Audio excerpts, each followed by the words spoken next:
मोर प्रिय देशवासी नमस्कार। स्वाधीनता दिवसर पूर्व संध्यारे एही जातीय पर्व अवसर मु आपणमानंकु समस्तंकु मोर आंतरिक शुभेच्छा जणाउछि। आउ किछि घंटा परे आम देशर स्वाधीनतार 80तम वर्षर शुभारंभ हेब। देशरे एवं विदेशरे रहुथिबा समस्त भारतीय एही पर्वको अत्यंत आनंद उल्लासर सह पालन करन्ति। आमर तिरंगा आम स्वाधीनतार प्रतीक। आमे अत्यंत गर्वर सह एहाको उत्तोलन करू। 1947 मसीहा अगस्ट 15 तारिखरे भारत माता पराधीनतार श्रृंखलरू मुक्त होइतिला।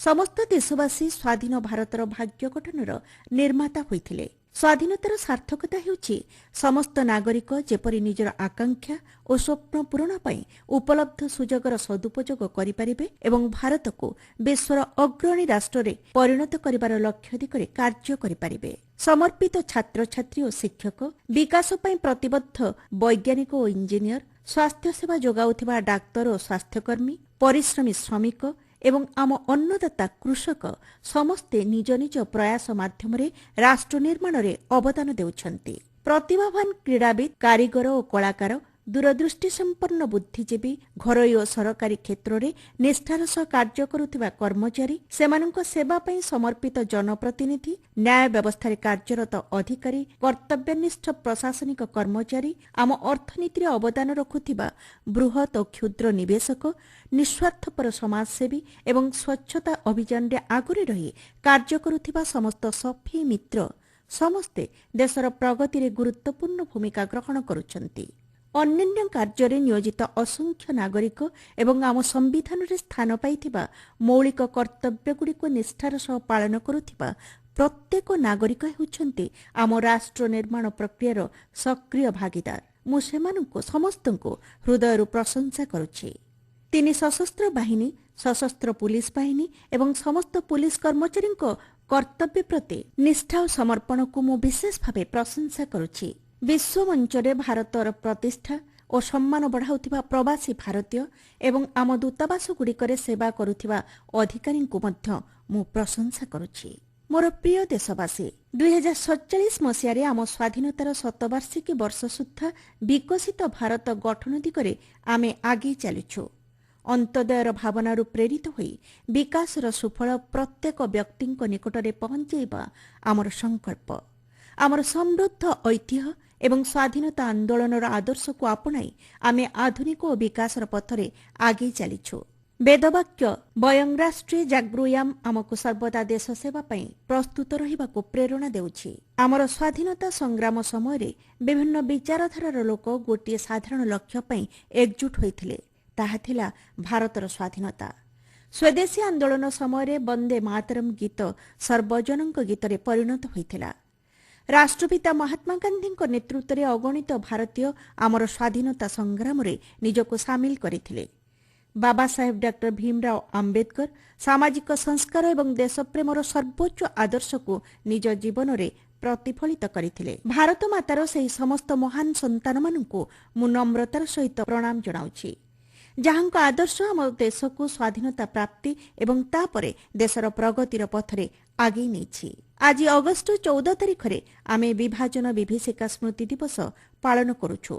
विभाजन जोगु हिंसारे प्राण हराइथिबा लक्ष लक्ष भारतीय को आमे गभीर श्रद्धार सह स्मरण करुछु।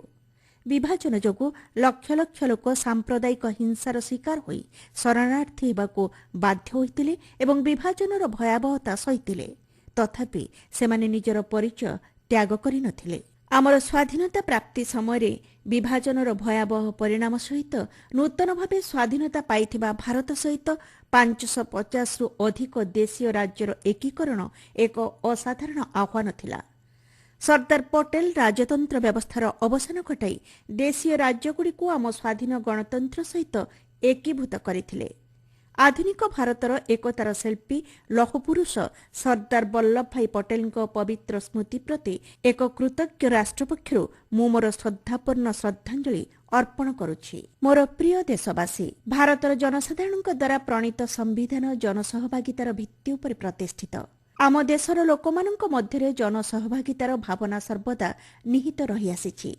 आम देश हेउछि गणतंत्रर जन्मभूमि। नूतन उत्साह ଓ ଉଦ୍ଦୀପନାର ସହିତ ଆମ ଦେଶବାସୀ ଜନସହଭାଗିତାର ଏହି ପରମ୍ପରାକୁ ଆଗେଇ ନେଉଛନ୍ତି। ଲୋକମାନଙ୍କର ସକ୍ରିୟ ସହଭାଗିତା ମାଧ୍ୟମରେ ରାଷ୍ଟ୍ରୀୟ ଅଭିଯାନଗୁଡ଼ିକୁ କାର୍ଯ୍ୟକାରୀ କରାଯାଉଛି। ଏହା ଆମ ଗଣତନ୍ତ୍ରର ଏକ ପ୍ରେରଣାଦାୟକ ସଫଳତା।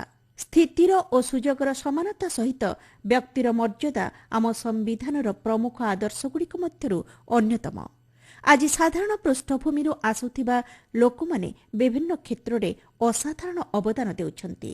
ଏହା ମୋର ଏହି ବିଶ୍ୱାସକୁ ଆହୁରି ଦୃଢ଼ କରୁଛି ଯେ ଆଜିର ଭାରତରେ ପ୍ରତ୍ୟେକ ବ୍ୟକ୍ତି ବଡ଼ ସ୍ୱପ୍ନ ଦେଖିପାରିବେ ଏବଂ ସେହି ସ୍ୱପ୍ନଗୁଡ଼ିକୁ ସାକାର ମଧ୍ୟ କରିପାରିବେ।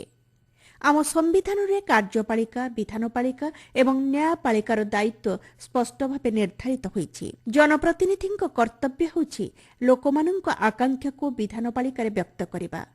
ଦେଶ ଏବଂ ଦେଶବାସୀଙ୍କ ସ୍ୱାର୍ଥରେ ଥିବା ନୀତିଗୁଡ଼ିକୁ କାର୍ଯ୍ୟକାରୀ କରିବା କାର୍ଯ୍ୟପାଳିକାର ଦାୟିତ୍ୱ। ନ୍ୟାୟିକ ବ୍ୟବସ୍ଥା ସହ ଜଡ଼ିତ ପ୍ରତ୍ୟେକ ବ୍ୟକ୍ତିଙ୍କର ଏହା ଦାୟିତ୍ୱ ଯେ ସାଧନର ଅଭାବ ଯୋଗୁଁ ଯେପରି କେହି ନ୍ୟାୟରୁ ବଞ୍ଚିତ ନ ହୁଅନ୍ତି ତାହା ସୁନିଶ୍ଚିତ କରିବା। ସମାଜର ବଞ୍ଚିତ ବର୍ଗର ଲୋକମାନଙ୍କ ସମିତ ସମସ୍ତ ନାଗରିକଙ୍କୁ ସମାନ ଭାବେ ସମୟୋଚିତ ଏବଂ ମର୍ଯ୍ୟାଦାର ସହିତ ନ୍ୟାୟ ପାଇବାର ସୁଯୋଗ ମିଳିବା ଉଚିତ।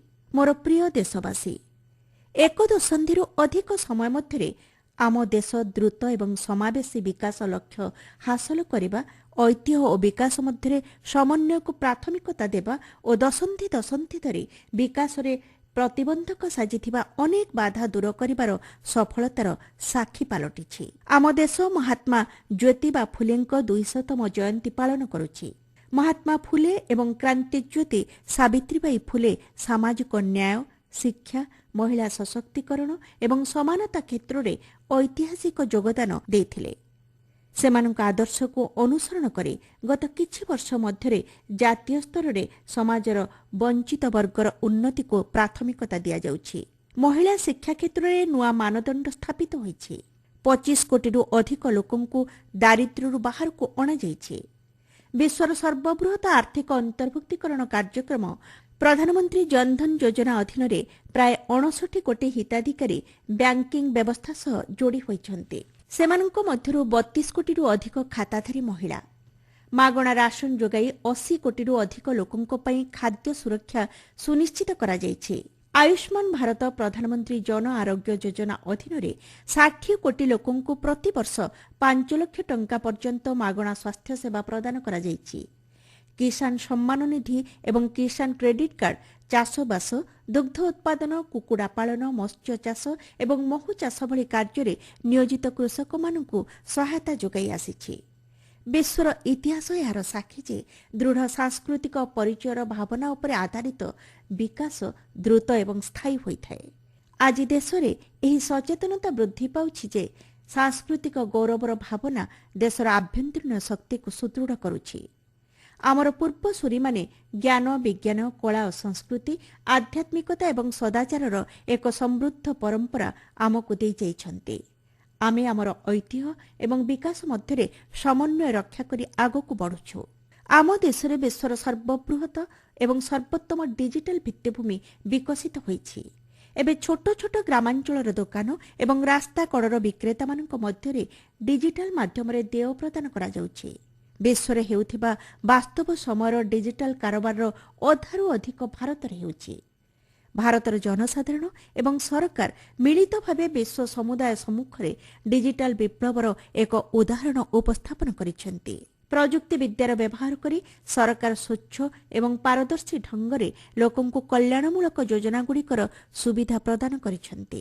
ଆମ ଦେଶରେ ରାଜପଥ, ଜଳପଥ, ରେଳପଥ ଏବଂ ବିମାନପଥ ଭଳି ଆଧୁନିକ ଭିତ୍ତିଭୂମିର ଅଭୂତପୂର୍ବ ବିକାଶ ଘଟିଛି। ଏହା ନୂଆ ଉଦ୍ୟୋଗ ପାଇଁ ସୁଯୋଗ ସୃଷ୍ଟି ସହ ନିଯୁକ୍ତି ସୁଯୋଗ ସୃଷ୍ଟି କରୁଛି ଏବଂ ନିବେଶକମାନଙ୍କ ଆତ୍ମବିଶ୍ୱାସ ବୃଦ୍ଧି କରୁଛି। ମୋର ପ୍ରିୟ ଦେଶବାସୀ, ବିଶ୍ୱର ବିଭିନ୍ନ ଅଞ୍ଚଳରେ ଦେଖାଦେଇଥିବା ଯୁଦ୍ଧ ଏବଂ ଅସ୍ଥିରତା ପ୍ରତ୍ୟେକ ଦେଶକୁ ପ୍ରଭାବିତ କରୁଛି।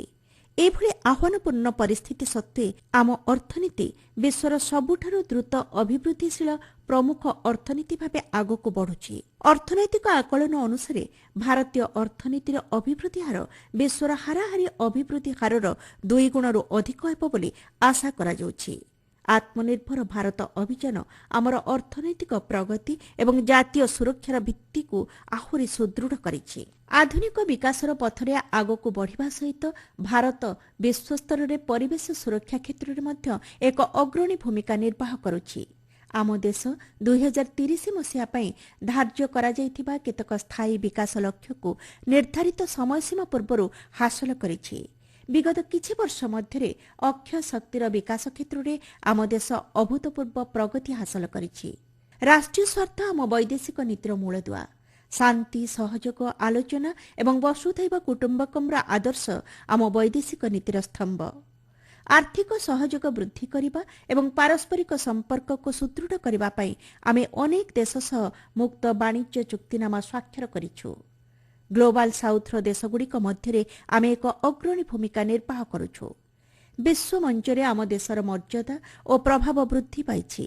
ଆମେ ନିୟମ ଭିତ୍ତିକ ଅନ୍ତର୍ଜାତୀୟ ବ୍ୟବସ୍ଥାରେ ବିଶ୍ୱାସ କରୁଛୁ। ମିଳିତ ଜାତିସଂଘ ଏବଂ ଅନ୍ୟାନ୍ୟ ବହୁପକ୍ଷୀୟ ସଂଗଠନରେ ବିଶ୍ୱ ସମୁଦାୟକୁ ଉପଯୁକ୍ତ ପ୍ରତିନିଧିତ୍ୱ ମିଳିବା ନିଶ୍ଚିତ କରିବା ଆମର ପ୍ରୟାସ। ଆମ ଦେଶର ଏହି ପ୍ରୟାସକୁ ଅନେକ ଦେଶରୁ ଦୃଢ଼ ସମର୍ଥନ ମିଳୁଛି। ମୋର ପ୍ରିୟ ଦେଶବାସୀ, ଭବିଷ୍ୟତ ପିଢ଼ିର ମଧ୍ୟ ଆମ ଭଳି ପ୍ରାକୃତିକ ସମ୍ପଦ ଉପରେ ସମାନ ଅଧିକାର ରହିଛି। ଆମର କୌଣସି କାର୍ଯ୍ୟ ଯେପରି ଭବିଷ୍ୟତ ପିଢ଼ିର ଏହି ଅଧିକାରର ପ୍ରୟୋଗରେ ସାମାନ୍ୟତମ ବି ହସ୍ତକ୍ଷେପ ନ କରେ ତାହା ଆମକୁ ନିଶ୍ଚିତ କରିବାକୁ ହେବ। ଆମେ ସମସ୍ତ ପ୍ରକାର ପ୍ରୟାସ କରିବା ଉଚିତ ଯେପରି ଆମେ ସେମାନଙ୍କ ପାଇଁ ପ୍ରକୃତିର ଆହୁରି ସମୃଦ୍ଧ ଭଣ୍ଡାର ଛାଡ଼ି ଯାଇପାରିବା। ପରିବେଶ ସଂରକ୍ଷଣ ପ୍ରତି ଆମର ଆସ୍ଥା ଆମର ପରମ୍ପରାର ଏକ ଅବିଚ୍ଛେଦ୍ୟ ଅଂଶ। ସାନ୍ତାଳୀ ଭାଷାରେ ରଚିତ ଏକ ସରଳ ଗୀତରେ ଏକ ଗଭୀର ବାର୍ତ୍ତା ରହିଛି।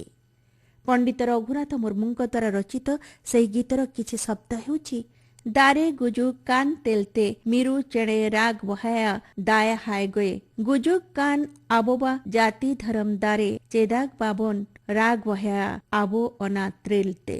ଏହି ଗୀତରେ କବି ଏକ ଗଛ ସମ୍ପୂର୍ଣ୍ଣ ଶୁଖିଯାଇଥିବାରୁ ଦୁଃଖରେ ଅସହାୟ ହୋଇ କାନ୍ଦୁଥିବା ଏକ ଟିଆ ପକ୍ଷୀର ବର୍ଣ୍ଣନା କରିଛନ୍ତି। ସେ କହୁଛନ୍ତି, ହେ ମୋର ପ୍ରିୟ ଭାଇମାନେ, ଏକ ମରିଯାଉଥିବା ଗଛକୁ ଦେଖି ଟିଆ ପକ୍ଷୀ ବିଳାପ କରୁଛି। ହେ ମୋର ଭାଇମାନେ, ମାନବ ସଂସ୍କୃତିର ବୃକ୍ଷ ଧ୍ୱଂସ ହେଉଥିବା ବେଳେ ଆମେ ମଣିଷମାନେ କାହିଁକି ଦୁଃଖିତ ହେଉନାହୁଁ? ଏହି ଗୀତର ବାର୍ତ୍ତା ହେଉଛି ପ୍ରକୃତି ଏବଂ ମାନବୀୟ ମୂଲ୍ୟବୋଧର ସୁରକ୍ଷା ପାଇଁ ସମସ୍ତେ ପ୍ରତିବଦ୍ଧ ହେବା ଆବଶ୍ୟକ। ସବୁଜ ସତେଜ ଗଛ ମାନବ ସମାଜର ନୈତିକ ଆଦର୍ଶ ଏବଂ ମଙ୍ଗଳର ପ୍ରତୀକ।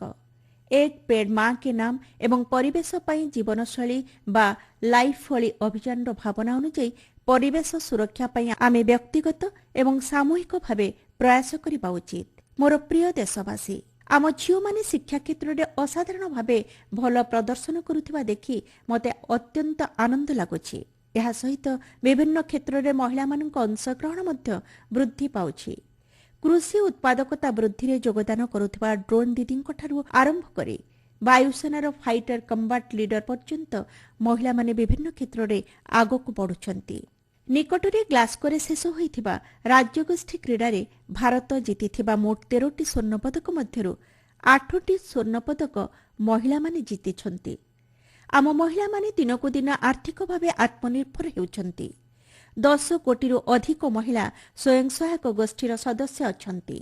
3 କୋଟି ଲକ୍ଷପତି ଦିଦି ସୃଷ୍ଟି କରିବା ପାଇଁ ଏକ ଲକ୍ଷ୍ୟ ଧାର୍ଯ୍ୟ କରାଯାଇଥିଲା। ଏହି ଲକ୍ଷ୍ୟ ହାସଲ କରାଯାଇଛି। ଏବେ ଆମ ଦେଶ ଆଉ 3 କୋଟି ନୂଆ ଲକ୍ଷପତି ଦିଦି ସୃଷ୍ଟି କରିବାର ଲକ୍ଷ୍ୟ ଦିଗରେ ଆଗକୁ ବଢୁଛି। ମୁଦ୍ରା ଯୋଜନା ଅଧୀନରେ ଆର୍ଥିକ ସହାୟତା ପାଇଥିବା ଉଦ୍ୟୋଗୀମାନଙ୍କ ମଧ୍ୟରୁ ପ୍ରାୟ 2/3 ମହିଳା। ମହିଳାମାନଙ୍କ ଆର୍ଥିକ ସ୍ୱାବଲମ୍ବନ ପାଇଁ ପ୍ରୟାସ ସହିତ ଆମେ ଅନେକ କ୍ଷେତ୍ରରେ ସେମାନଙ୍କୁ ନେତୃତ୍ୱ ଭୂମିକାରେ ମଧ୍ୟ ଦେଖୁଛୁ।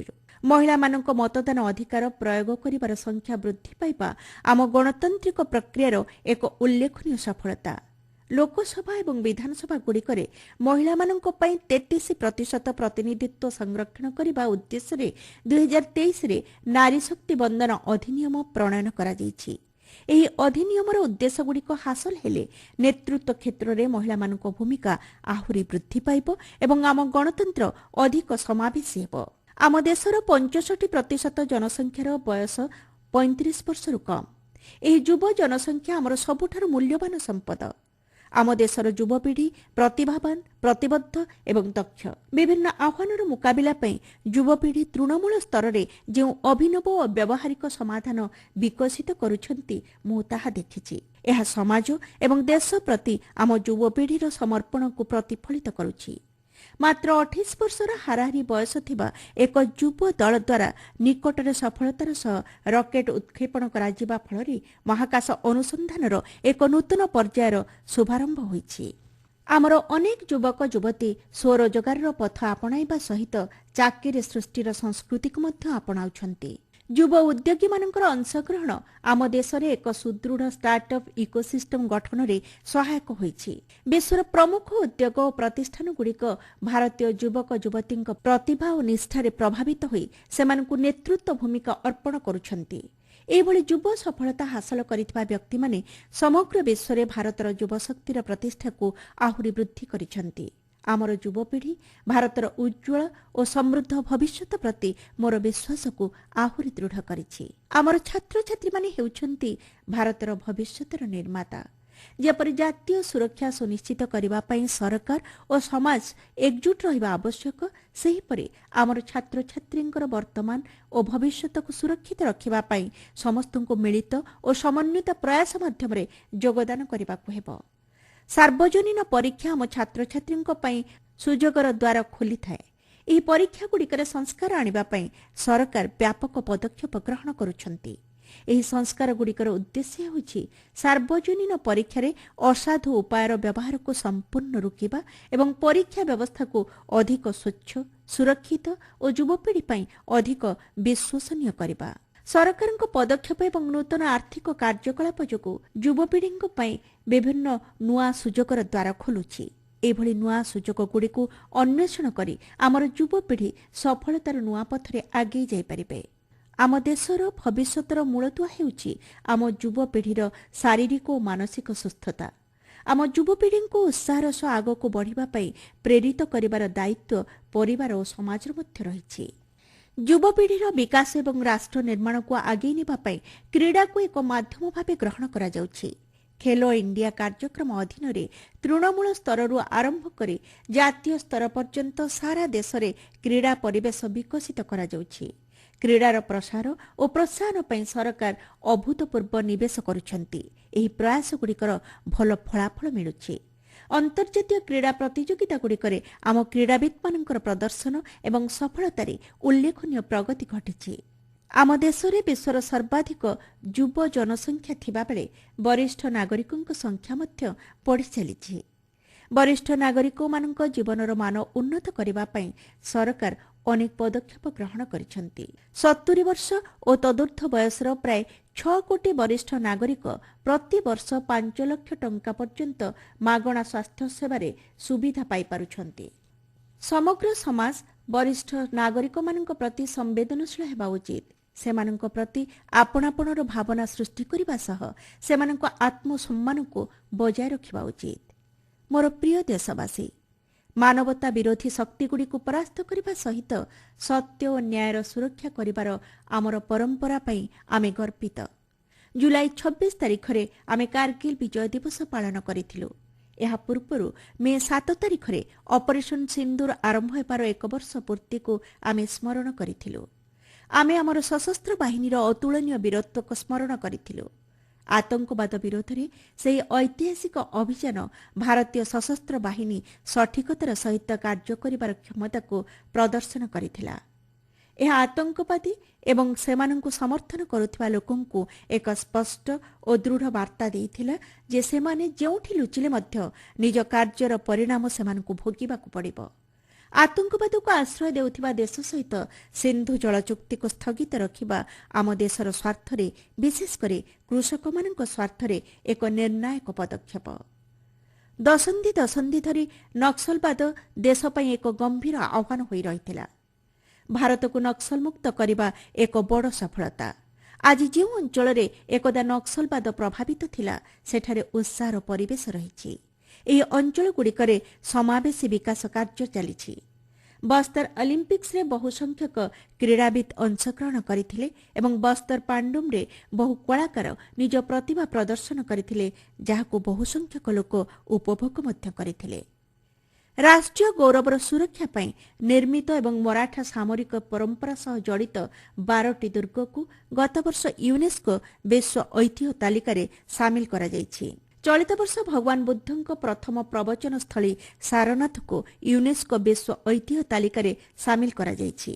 ଗୋଟିଏ ପଟେ ଭାରତ ଭୂମିରେ ଭଗବାନ ବୁଦ୍ଧଙ୍କ ସହ ସମ୍ପୃକ୍ତ ଆଧ୍ୟାତ୍ମିକତାର ସ୍ମାରକ ରହିଛି, ଅନ୍ୟପଟେ ଆମର ଗୌରବ ଓ ଗୌରବମୟ ପରମ୍ପରାର ସୁରକ୍ଷା ପାଇଁ ସଂଗ୍ରାମ କରିବାର ଆମର ଅଦ୍ଭୁତ ସାମର୍ଥ୍ୟର ପ୍ରତୀକ ମଧ୍ୟ ଏଠାରେ ରହିଛି। ମୋର ପ୍ରିୟ ଦେଶବାସୀ, ବିକଶିତ ଭାରତ ଗଠନର ପ୍ରକୃତ ଉଦ୍ଦେଶ୍ୟ ହେଉଛି ପ୍ରତ୍ୟେକ ଭାରତୀୟଙ୍କ ବିକାଶ ଓ କଲ୍ୟାଣ।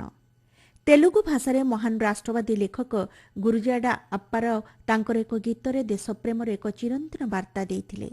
ସେ କହିଥିଲେ, ଦେଶ ମନୁ ପ୍ରେମିଞ୍ଚୁମନ୍ନା మంచి అన్నది పెంచుమన దేశమంటే మట్టి କାଦାୟୋ ଦେଶମଣ୍ଟେ ମନୁଷୁଲୋୟ। ଏହି ପଂକ୍ତିଗୁଡ଼ିକର ସାରମର୍ମ ହେଉଛି ନିଜ ଦେଶକୁ ଭଲ ପାଆନ୍ତୁ, ସଦ୍ଗୁଣର ବିକାଶ କରନ୍ତୁ। ଏକ ରାଷ୍ଟ୍ର କେବଳ ତାହାର ଭୂମି ନୁହେଁ, ଏକ ରାଷ୍ଟ୍ର ହେଉଛି ତାହାର ସମସ୍ତ ଲୋକ। ମୋର ବିଶ୍ୱାସ ଯେ ସମାଜର ଭାଗିଦାରୀ ଏବଂ ସରକାରଙ୍କର ପ୍ରୟାସ ଫଳରେ ଭାରତର ପ୍ରତ୍ୟେକ ଗାଁ, ପ୍ରତ୍ୟେକ ସହର ଏବଂ ପ୍ରତ୍ୟେକ ପରିବାରର ଲୋକେ ଅଧିକ ସୁସ୍ଥ, ସୁଖୀ ଓ ସମୃଦ୍ଧ ହେବେ। ଏହି ସର୍ବସମାବେଶୀ ଦେଶପ୍ରେମର ଭାବନା ସହିତ ସ୍ୱତନ୍ତ୍ର ଭାରତକୁ ବିକଶିତ ଭାରତରେ ପରିଣତ କରିବାର ପବିତ୍ର ଜାତୀୟ ଲକ୍ଷ୍ୟ ପୂରଣ ପାଇଁ ଆମେ ନିଜକୁ ସମର୍ପିତ କରିବା। ଧନ୍ୟବାଦ। ଜୟ ହିନ୍ଦ, ଜୟ ଭାରତ।